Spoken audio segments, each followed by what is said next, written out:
Para a gente fazer a instalação do PostgRE, a gente vai lá no site oficial, www.postgresql.org, e download. Aqui ele mostra as últimas versões, né, que ele desenvolveu. Então ele lançou aqui a versão 11.1, que é a última versão. Existem outras versões aqui, a 10, a 9. Tá? Então a gente vai lá em download, e aqui eu escolho o sistema operacional que eu quero baixar. Então eu vou baixar para instalar no Windows, né? Então Windows, e aqui ele dá a opção de dois instaladores, né, que ele tem. Então tem um que foi desenvolvido pela Enterprise DB e o outro pela BigSQL. Qual que é a diferença dos dois? O Enterprise DB ele é um instalador mais completo, ele já traz um pgadmin, a versão 4, que é uma ferramenta para administrar graficamente o banco de dados, e também esse Stack Builder, que ele é um gerenciador de pacotes, em que você pode baixar e instalar drivers para o PostgRE. Tá?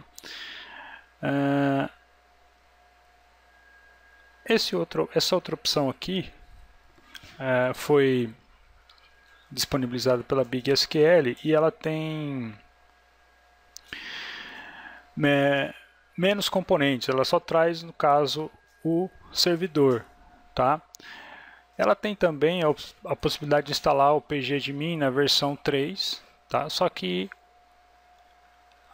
nas versões 10 e 11, o pgadmin não consegue se conectar, ele não administra as versões 10 e 11. Então, se você tiver com pretensão de utilizar as versões 10 e 11, então você não vai conseguir utilizar o administrador pgadmin. Tá? No nosso caso, a gente vai usar o pgadmin na versão 4, porque a gente vai usar a versão 11 do PostgRE. Até um tempo atrás, essa versão 4 do pgadmin ela precisava de alguns ajustes. Tá? Ela foi um pouco aperfeiçoada e hoje ela é feita via web. Tá? Então a gente vai usar, a princípio, a gente vai usar ela, e eu vou mostrar mais para frente outra opção de gerenciamento do PostgRE. Tá? Então por enquanto a gente vai usar isso daqui, e eu vou fazer o download desse instalador aqui do Enterprise DB. Então vou escolher aqui a versão correspondente, né, o Windows x86-64 do 11.1. Então vou fazer o download e assim que terminar eu já vou inicializar o instalador. Bom, aqui já inicializei o instalador, então ele já está pronto para começar a instalação. A primeira coisa que ele pergunta é onde eu quero instalar o PostgRE, né? No caso aqui eu vou instalar no Program Files mesmo, né? No diretório Program Files, PostgreSQL 11. Então vou dar um Next. E aí ele pergunta o que eu quero instalar, né? Além do PostgreSQL Server, que é o servidor, tem o pgadmin 4, o Stack Builder, que é o gerenciador de pacotes, e ferramentas de linha de comando. Então vou deixar tudo isso aqui marcado. Next. Depois ele pergunta onde a gente quer gravar os dados, né, do banco de dados, as informações, né, ou todas as tabelas dos bancos de dados que nós vamos criando, onde que ele vai armazenar. Eu vou deixar aqui nesse diretório padrão mesmo, tá? Dentro de Program Files, PostgreSQL 11 Data. Eu vou deixar aqui mesmo. Se você quiser mudar, você pode mudar, não tem problema nenhum. Depois ele pergunta qual é o usuário e senha que nós queremos colocar no superusuário do PostgRE. Eu vou colocar uma senha padrão aqui, tá? Chamada aula, e confirmar embaixo. Então, aula. Next. E aí ele pergunta aqui qual é a porta do banco de dados que eu vou inicializar, né? Ou qual que é a porta em que o PostgRE vai ficar rodando. Vou deixar a porta padrão dele, que é a 5432. Next. Depois é o locale, né, o idioma. Eu vou deixar o default mesmo. E aí, next e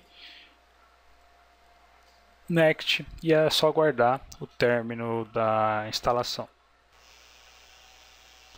Depois de concluir a instalação, ele pergunta aqui se a gente quer inicializar o Stack Builder, né, o gerenciador de pacotes. Eu vou desmarcar aqui para ele não inicializar e vou em Finish. Pronto, instalação concluída. Depois, para a gente utilizar ele pela primeira vez, né, ou para você configurar um primeiro acesso, você vai lá em PostgreSQL 11 e aí tem um pgadmin 4. Então esse aqui é o administrador dele padrão, tá? Eu vou executar ele aqui. Você vai ver que ele é uma interface web, tá?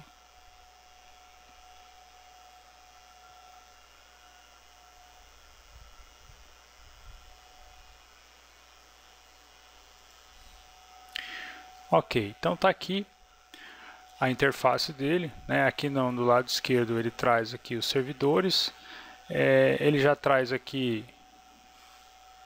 Postgre 11, que é o que nós instalamos aqui localmente, e aí se eu quiser conectar, basta eu colocar aqui o password, né? Aula, e aí ele conectou no banco. Vamos supor que você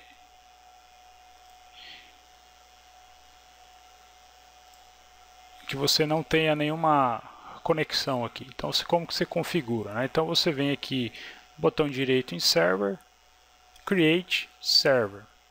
E aí a gente vai dar um nome aqui, por exemplo, local, né, para a gente saber qual que é o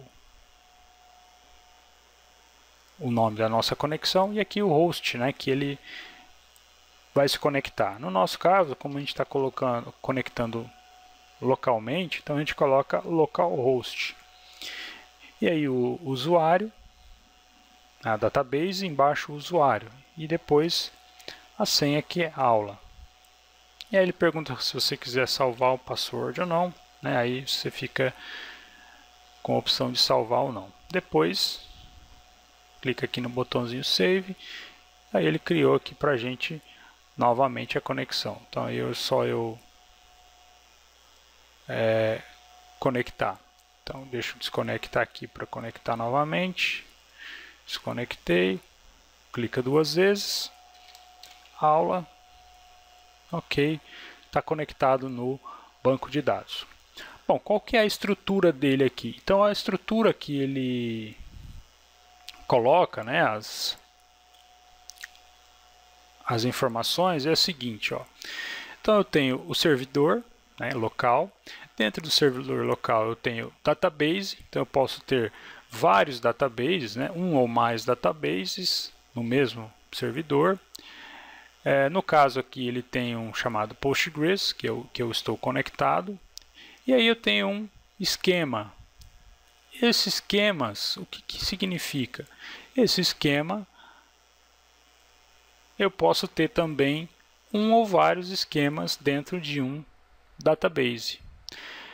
Qual que é a ideia desses esquemas? Esses esquemas a gente pode separar por aplicações, né, ou por softwares que nós temos numa empresa, por exemplo. Então, para deixar mais organizadas as tabelas e as estruturas do banco de dados, a gente pode dividir para cada sistema um esquema. Então, vamos supor, em uma empresa eu tenho lá o sistema do RH, então eu posso criar um esquema chamado, por exemplo, RH, né, ou esquema RH.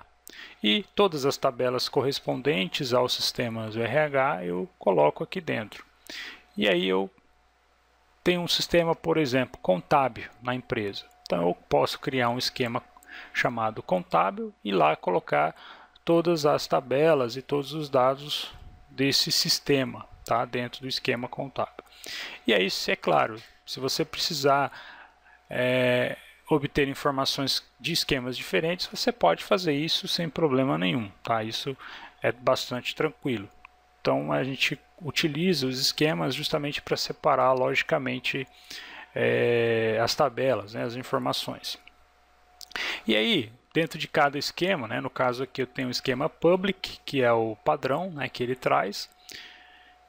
Eu tenho alguns itens aqui, tá? Aqui embaixo, tables. No caso aqui, né, não tem nenhuma tabela, então ele está vazio. Então não tenho nenhuma tabela para visualizar, nem para inserir nada. Então essa aqui é a estrutura padrão do PostgreSQL, tá? É assim que ele armazena as informações, os dados, tá? Ele segue o padrão também, por exemplo, do Oracle, né? O Oracle também segue mais ou menos essa ideia, né, de divisão. Database, dentro do database você tem os esquemas, e aí dentro dos esquemas as tabelas, as procedures, as chaves estrangeiras, funções, tudo separadinho por esquema, ok? Então essa daqui foi uma introdução, né, à instalação do PostgreSQL, e aqui eu mostrei qual que é a forma em que ele armazena os dados. Ah, já ia me esquecendo, aqui ó, se você quiser executar uma consulta, uma SQL, né, você pode vir aqui no Query Tool, né, nesse iconezinho aqui, Query Tool, e aí você fornece aqui os comandos select ou SQL que você precisa, e depois é só executar aqui, ok? Então, eu estava quase me esquecendo disso. Bom, é isso. Na próxima aula eu vou mostrar como que a gente cria uma tabelinha, ok? Então, até lá, um abraço.